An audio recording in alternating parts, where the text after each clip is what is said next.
ठीक है। चलिए, तो आज का हमारा टॉपिक है टाइप ऑफ रिसर्च। रिसर्च कितने टाइप के थे? मेनली मेनली चार टाइप के रिसर्च होते हैं। तो उसमें पहला है डिस्क्रिप्टिव वर्सेस एनालिटिकल। तो descriptive versus analytical means descriptive research वो होती है जिसमें कि सर्वेज वगैरह होता है। जैसे हम कोई रिसर्च कर रहे हैं, उसमें हमको किसकी हेल्प लेनी हो रही होती है?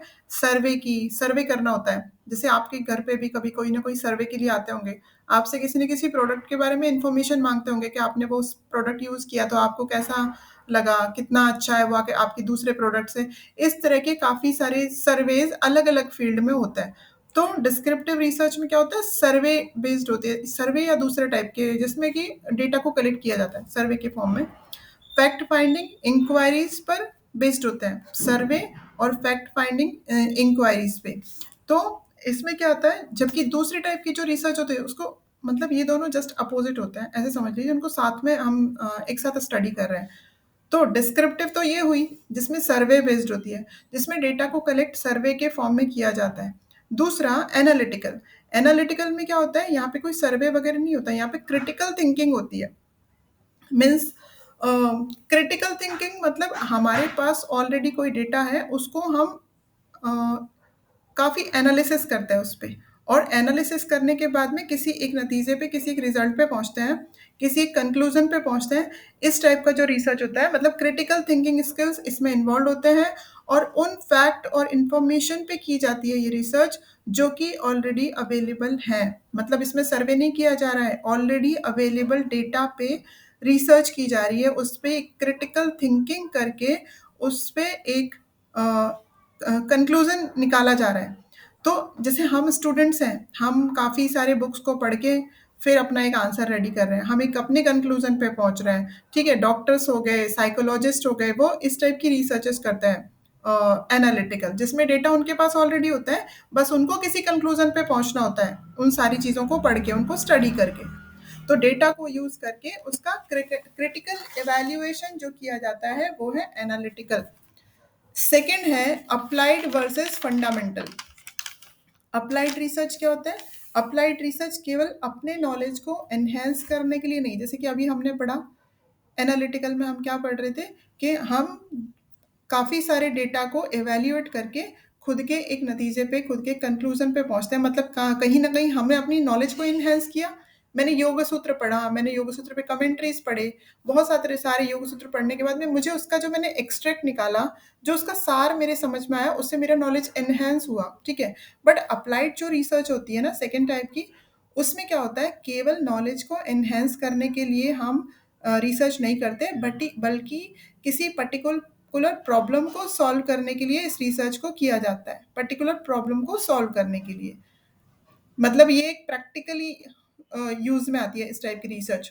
To find solution of everyday problems, मतलब पर्टिकुलर प्रॉब्लम को सॉल्व करने के लिए, मतलब हम जो डेली रोजमर्रा की लाइफ में हम जो प्रॉब्लम्स फेस करते हैं, उन प्रॉब्लम्स को के लिए, उन प्रॉब्लम का सल्यूशन ढूंढने के लिए अप्लाइड रिसर्च को किया, टाइप की रिसर्च को किया जाता है। जैसे किसी बीमारी को ठीक करने के लिए कोई किसी चीज़ पे कोई रिसर्च चल रही है, ये इस टाइप का, क्योंकि वो हमारी डेली रूटीन का एक प्रॉब्लम है ना, वो बीमारी को ठीक करने के लिए, उसको ट्रीट करने के लिए कोई रिसर्च अगर किसी चीज़ पे किया जा रहा है, तो वो किसी इनोवेटिव टेक्नोलॉजी को विकसित करने के लिए, कोई कोई फैक्ट्री है, कहीं पे कोई काम किया जा रहा है, उस काम को कैसे ज़्यादा बेहतर तरीके से किया जाए, तो उसके लिए कोई इनोवेटिव टेक्नोलॉजी को के लिए हम कोई रिसर्च करते हैं कि चलो इस काम को ज़्यादा ईजी वे में कैसे कर सकते हैं। जैसे आपने मशीन्स वगैरह देखे हुए हैं अभी, है ना?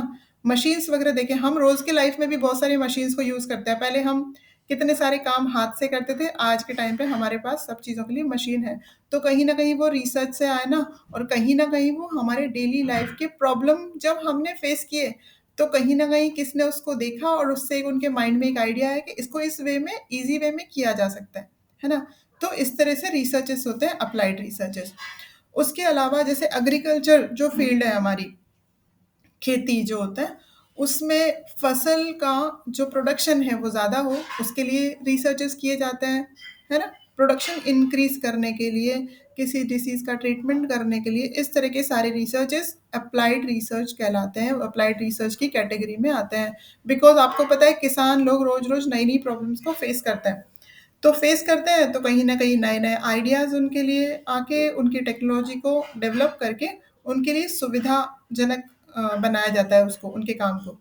दूसरी उसी में है अप्लाइड वर्सेस फंडामेंटल। तो फंडामेंटल क्या होगा?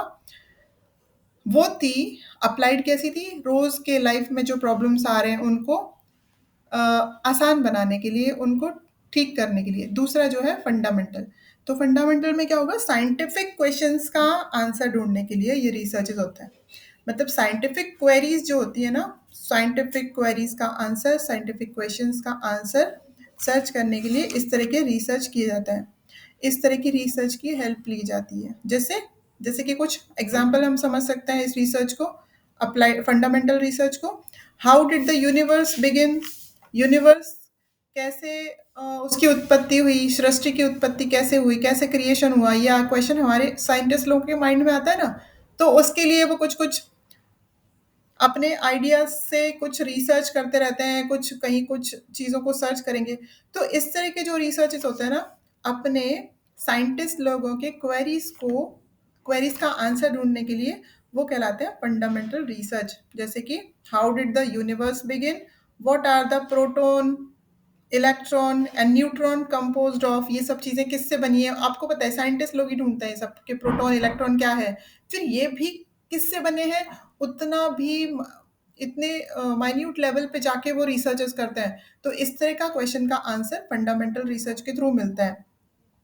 किसी चीज़ का जेनेटिक कोड ढूँढ लेना, जैसे कोई नया इंसेक्ट है तो उसका जेनेटिक कोड क्या है?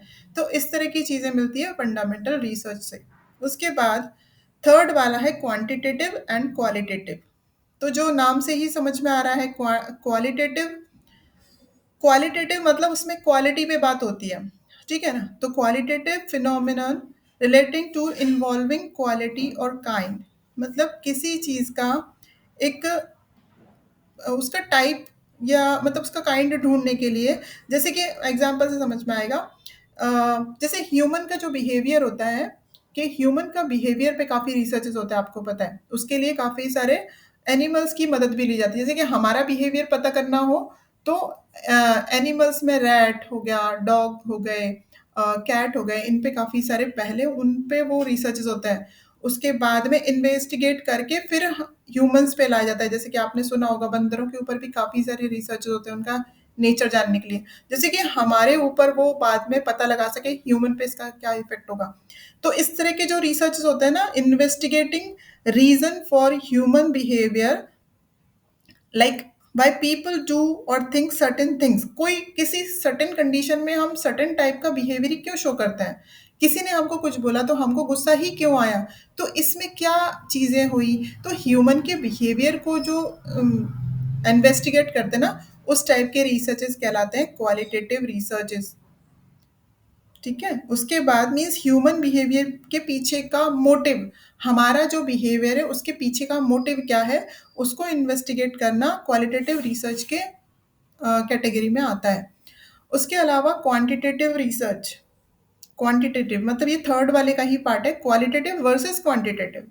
ठीक है? तो क्वांटिटेटिव जैसे कि नाम से समझ में आ रहा है, इसमें क्वांटिटी की बात हुई है, इसमें संख्या की बात हुई है।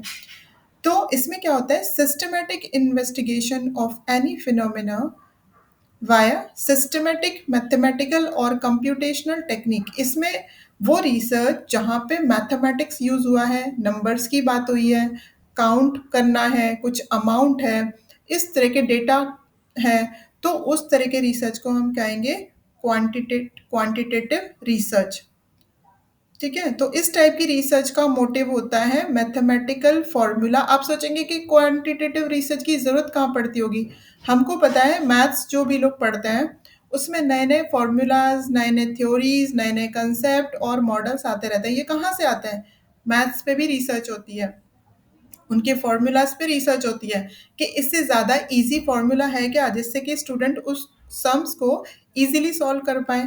तो इस तरह के उसमें क्या होता है, नंबर्स की बात होती है, पूरी रिसर्च में उनको नंबर पे काम करना होगा, है ना? अमाउंट पे काम करना होगा।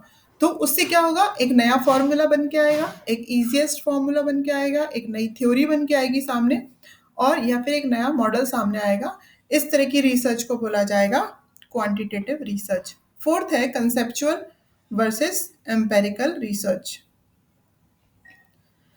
तो conceptual is that related to some abstract idea और थ्योरी, मतलब it is generally used by philosophers and thinkers to develop new theories. जहाँ जैसे कि समझ में आ रहा है, कंसेप्चुअल मतलब कंसेप्ट पे बात हो रही है ना। जो फिलोसोफर्स के कुछ कंसेप्ट हम पहले के टाइम से देखते चले आ रहे हैं, उन पे रिसर्च होता है। नए थिंकर्स, नए फिलोसोफर्स उस पर रिसर्च करते हैं, जैसे कि हमारा हठ योग है, हमारे और ग्रंथ हैं, है ना। उन सारे ग्रंथों पे अगर उसमें कोई कंसेप्ट दिया हुआ है, तो वो कंसेप्ट दूसरे नए फिलोसोफर्स आएंगे, उनको कुछ उसमें कम ज़्यादा ठीक लगेगा, कहीं कोई बात उनको नहीं ठीक लगेगी, तो वो क्या करेंगे, उस पर रिसर्च करेंगे। रिसर्च करने से क्या सामने आएगा, जब भी कोई हम रिसर्च करते हैं, कुछ नई बात सामने आती है ना, रिसर्च का मतलब ही है ऑलरेडी वो चीज़ है, उस पर हम फिर से रीथिंक कर रहे हैं उसको, फिर से समझनी, और एक नया, एक कुछ नई चीज़ हम दूसरों को दे रहे हैं। तो कंसेप्चुअल में क्या होता है, जब हम बहुत सारा एनालिसिस करते हैं वो थ्योरीज का, यहाँ पे बात हो रही है फिलोसोफर्स की, तो फिलोसफी बेस्ड होता है। तो उसमें क्या होता है, एक नया कंसेप्ट सामने आता है, एक नई थ्योरी सामने आती है। तो ये किन किन के लिए है ये वाली टाइप का research, thinkers, philosophers, to develop new theories और कंसेप्ट, जिससे कि वो एक नया कंसेप्ट दे पाए, जिससे कि वो एक नई थ्योरी दे पाए, है ना। तो उसके बाद, या फिर पुराने थ्योरी के कंसेप्ट को री इंटरप्रेट करने के लिए इस तरह की रिसर्च को किया जाता है। री इंटरप्रेट, पुरानी थ्योरी में कुछ मॉडिफिकेशन वो कर सकें, उसके लिए इस तरह के रिसर्च की जाते हैं कंसेप्चुअल वाले। इसमें कोई प्रैक्टिकल एक्सपेरिमेंट्स नहीं होते, कंसेप्चुअल रिसर्च में कोई प्रैक्टिकल एक्सपेरिमेंट नहीं होगा, इसमें केवल और केवल फिलोसफी, थ्योरी, कंसेप्ट पे बात होगी। फोर्थ का ही दूसरा है एम्पेरिकल रिसर्च। एम्पेरिकल रिसर्च ये एक्सपीरियंस पे बेस्ड होती है, ये एक्सपीरियंस पे बेस्ड होती है, ऑब्जर्वेशन के थ्रू रिजल्ट तक पहुंचा जाता है।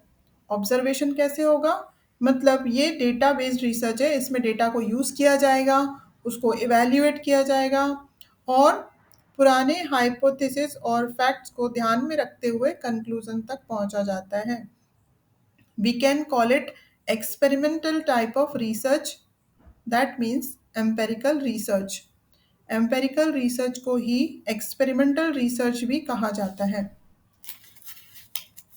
अब फिफ्थ है some other type of research. यहाँ पे जैसे कि आप पढ़ोगे, दूसरे बुक्स में पढ़ोगे, आपको कुछ और, जहाँ हमने पढ़ लिए टाइप्स में पढ़ा, डिस्क्रिप्टिव, अप्लाइड, क्वांटिटेटिव, कंसेप्चुअल, और उसके साथ में उसका अपोजिट साइड। तो इसके अलावा आपको कुछ नाम दिख जाएंगे तो आप कंफ्यूज जाओगे कि इसमें तो ये भी है टाइप्स में, बट मेन यही है। वो जो दूसरे आपको नाम दिखेंगे, आप उनको some other type of research में डाल के लिख सकते हो, आप लिख सकते हो। अगर आपको याद आता है सम अदर टाइप की रिसर्च टॉपिक पॉइंट लिख के, आप उन रिसर्च को एक साथ भी उनके नाम लिख सकते हो, बट मेन जो चार हैं उनको लिख लीजिए आंसर में नोट्स बनाते टाइम। पीपीटी में जब हमारे पास पॉइंट्स होते हैं तो हमको नोट्स बनाते टाइम इजी जाता है कि हमको इन पॉइंट से बाहर नहीं जाना है, ये पॉइंट्स है हमारे लिए, ठीक है ना। तो अगर हम उसको समराइज कर लें, ये जो हमने चारों टाइप पढ़े, समराइज कर लें, एक समरी बना लें उसकी, तो डिस्क्रिप्टिव और एनालिटिकल में क्या था, डिस्क्रिप्टिव था इंक्लूड सर्वे, उसमें सर्वे इंक्लूड्स थे। एनालिटिकल क्या करता है, use information that is already available, जो ऑलरेडी अवेलेबल इंफॉर्मेशन है उस पे काम करता है एनालिटिकल। जबकि सर्वे में क्या होता है, जाके सबके पास एक सर्वे किया जाता है, मतलब आप डेटा को कलेक्ट करने जाते हो तब वो रिसर्च कंप्लीट होती है। बट एनालिटिकल में आपके पास जो डेटा ऑलरेडी है, आप उसी पे काम करते हो, तो ये हुआ एनालिटिकल। दूसरा वाला है अप्लाइड एंड फंडामेंटल। अप्लाइड में क्या था, सोल्यूशन फॉर इमीडिएट प्रॉब्लम, किसी इमीडिएट प्रॉब्लम का, किसी डे टू डे लाइफ का कोई ना कोई प्रॉब्लम को जब सॉल्व करते हैं तो वो कहलाता है अप्लाइड। दूसरा था फंडामेंटल, जो कि बेस्ड था इंटेलेक्चुअल क्वेरीज पे, हमारे मन की जिज्ञासाओं को शांत करने वाला फंडामेंटल रिसर्च। थर्ड था क्वांटिटेटिव एंड क्वालिटेटिव। क्वांटिटेटिव था बेस्ड ऑन क्वांटिटी और अमाउंट, जैसे कि नाम से पता चल रहा है कि उसमें अमाउंट की बात होगी, मैथ्स की बात होगी, कैलकुलेशन की बात होगी, तो वो होगा क्वांटिटेटिव। और क्वालिटेटिव बेस्ड ऑन क्वालिटी और काइंड। ये आप जितना शॉर्ट करके एक जगह लिख लोगे ना, आपको याद जल्दी हो जाएगा, आपको लर्न करते टाइम प्रॉब्लम नहीं होगा। बाकी आंसर तो बहुत बड़ा होता है, लेकिन हमको रिकॉल नहीं होता टाइम पे, सबसे बड़ी बात कि क्या था एक्चुअली, इस मिक्स हो जाती है सारी चीज़ें। तो एक समरी आंसर के बाद बना लीजिए अपने लर्न करने के लिए। फोर्थ है conceptual and empirical. Conceptual investigation of thoughts and empirical observation और एक्सपेरिमेंट्स। पहला वाला मतलब कंसेप्चुअल वो है, वो थॉट्स पे बात होती है, इन्वेस्टिगेशन करते हैं थॉट्स का, अलग अलग लोगों के थॉट्स मैंने पढ़े, देन मैंने मेरा एक खुद का थॉट बनाया कि इनका ये, मेरे किसी एक फील्ड में, किसी योग के फील्ड में मैंने अलग अलग लोगों के थॉट्स पढ़े, फिर फाइनली मैंने मेरा एक थॉट जनरेट किया। तो इस तरह की रिसर्च कंसेप्चुअल। और एम्पेरिकल में ऑब्जर्वेशन और एक्सपेरिमेंट्स। ठीक है, तो यहाँ पे टाइप हुआ। Then research method versus research methodology, ये हमारा नेक्स्ट पॉइंट है, एक पॉइंट कवर हुआ। Research method versus research methodology, दोनों ही सेम लगता है नाम से, बट दोनों में डिफरेंस है। क्या डिफरेंस है वो पढ़ लेते हैं। रिसर्च मेथड वो होता है, जैसे कि research method and methodology are two terms that are often confused as one and same, but they are not so, and they show difference between them. दोनों में काफी डिफरेंस है।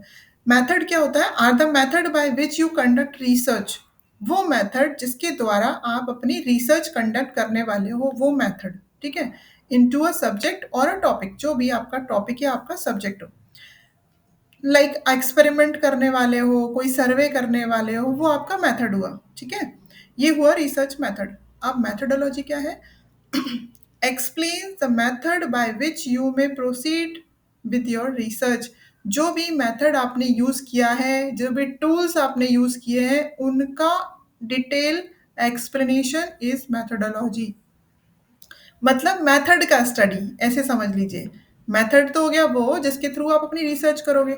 अब जो मेथड आपने यूज किया है उसकी भी स्टडी जो होती है वो कहलाती है मेथडोलॉजी। तो कंफ्यूज नहीं होना है, क्वेश्चन बहुत इंपॉर्टेंट है, शॉर्ट नोट्स में भी आ सकता है। तो अगर समझा हुआ रहेगा तो आराम से लिख लेंगे। मेथड रिसर्च को लिख लीजिए, देन मेथडोलॉजी को लिख लीजिए, रिसर्च मेथडोलॉजी, फिर दोनों का डिफरेंस बता दीजिए। इस तरीके से आप कर सकते हैं। तो research methodology explain the method by which you may proceed with your research. Research methods involve conduct of experiment. Method में क्या होता है, हम experiments conduct करते हैं, surveys conduct करते हैं, but methodology में हम क्या करते हैं, learning of various techniques that can be used in conduct of research. जो method आपने use किया है उसको study करते हैं। आपने सर्वे यूज किया है तो उसको स्टडी करेंगे मेथोडोलॉजी में। आपने कोई और तरीका एक्सपेरिमेंट यूज किया है तो उसको यूज करेंगे। तो bye which you conduct research is method, various technique used in research is methodology. ठीक है, अगर इसको और समराइज करना है तो मेथड को ऐसे समझ सकते हैं कि सर्वे या एक्सपेरिमेंट, और मेथोडोलॉजी को समझ सकते हैं प्रोसीजर ऑफ रिसर्च। रिसर्च का प्रोसीजर क्या है, कौन सा मेथड यूज हुआ है, किस तरीके से हुआ है, वो सारा आएगा मेथोडोलॉजी में। तो ये क्लियर है यहाँ तक? क्लियर है तो सब हैंड रेज कर दीजिए, आगे चलेंगे हम। प्रक्रिया का स्टडी, देखिए, प्रक्रिया तो मेथड भी है। प्रक्रिया मेथड कैसे है, अगर आप सर्वे कर रहे हो तो वो एक प्रक्रिया हुई, ठीक है, लेकिन उस प्रक्रिया का स्टडी मेथोडोलॉजी होगा, उसका in detail study is methodology. ठीक है, ओके, माइक म्यूट कर दीजिए। तो नेक्स्ट आएंगे हम क्वालिटी ऑफ गुड रिसर्चर पे। Quality of a good researcher, ये सब जो चीज़ें हो रही हैं कौन करेगा, एक अच्छा रिसर्चर इन सब चीज़ों को करेगा। रिसर्च अच्छा होना बहुत ज़रूरी है, वरना वो अप्रूव भी नहीं होगा। तो एक अच्छे रिसर्चर्स में क्या क्वालिटी होनी चाहिए, वो हम थोड़ा सा डिस्कस करते हैं। इन जो भी पॉइंट्स आपको पढ़ा दिए गए हैं उनके नोट्स आप इमीडिएटली बनाने की कोशिश कीजिए, जिससे ज़्यादा लेट होगा तो फिर से हम सारी चीज़ें वॉश आउट होने लगती हैं। वैसे तो फेस्टिवल टाइम है बट ठीक है, थोड़ा टाइम निकाल के, हाँ, 1 आवर तो एटलीस्ट निकाल के आप नोट्स बना लीजिए। तो जस्ट मिनट। तो जैसे कि क्वालिटी ऑफ गुड रिसर्च में जो भी रिसर्चर्स हैं, उनको बहुत मतलब शांत और पेशेंस के साथ अपने काम करने की ज़रूरत होती है। कई बार ऐसे भी लगता है कि रिसर्च करते-करते काफ़ी इम्पेशेंट हो जाते हैं। उनको लगता है कि रिसर्च मेरा प्रॉपर होगा या नहीं, क्योंकि कई बार डेटा नहीं मिलता।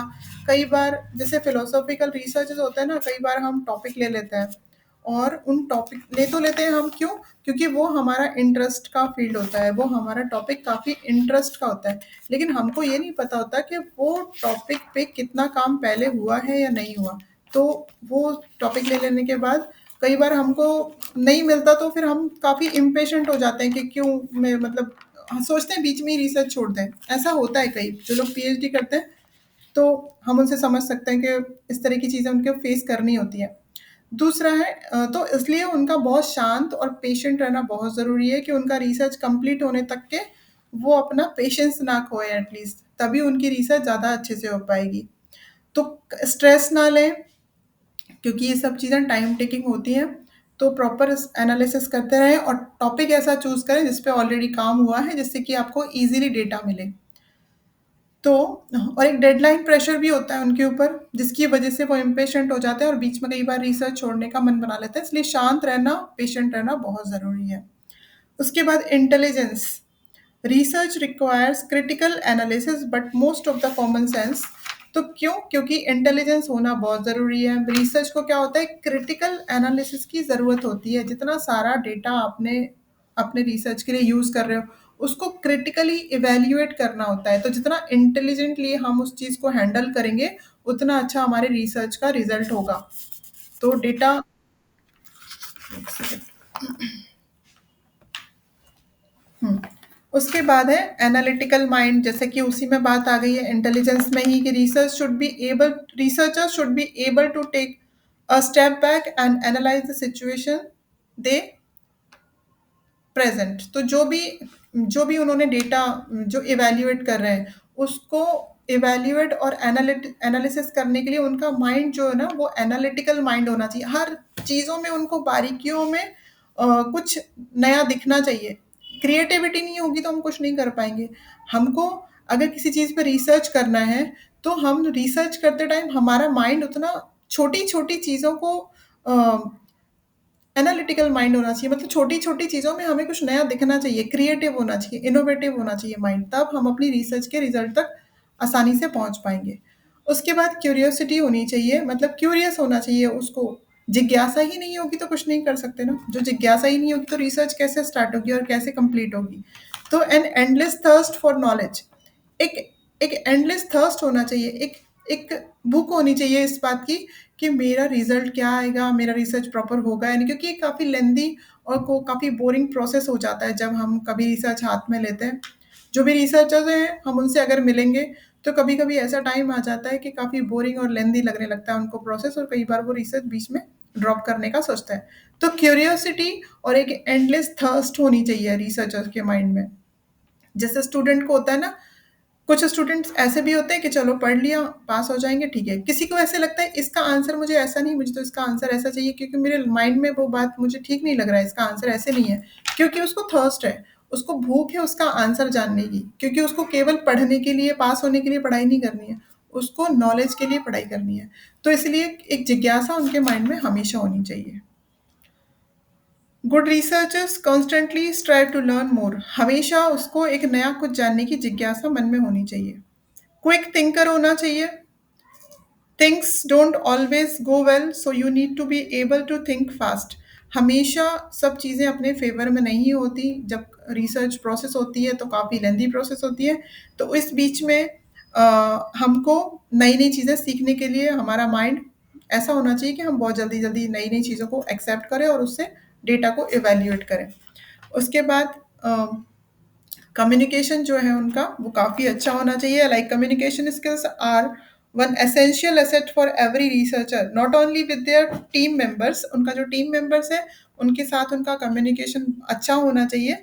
उसके अलावा विद उनकी को ऑथर्स एंड जो पब्लिशर्स हैं उनके साथ भी उनके कम्युनिकेशंस अच्छे होने चाहिए। कम्युनिकेशन में गैप होगा तो उनकी रिसर्च पे उसका इम्पैक्ट पड़ेगा। रिसर्च अच्छा होते हुए भी कुछ चीज़ें मिस हो जाएँगी क्योंकि उनका कम्युनिकेशन प्रॉपर नहीं था। तो कम्युनिकेशन होना चाहिए, डिटरमाइंड होना चाहिए अपनी चीज़ों के लिए जो वो करने वाले हैं, जो वो रिसर्च एग्ज़ीक्यूट करने वाले हैं, जो रिज़ल्ट अपना उसके लिए डिटर्मिनेशन अच्छे से उनको पता होना चाहिए कि वो क्या कर रहे हैं। तो डिटर्मिनेशन बहुत ज़रूरी है। तो इसके आगे के जो स्लाइड्स हैं, एक सेकंड, वो हम नेक्स्ट क्लास में लेंगे।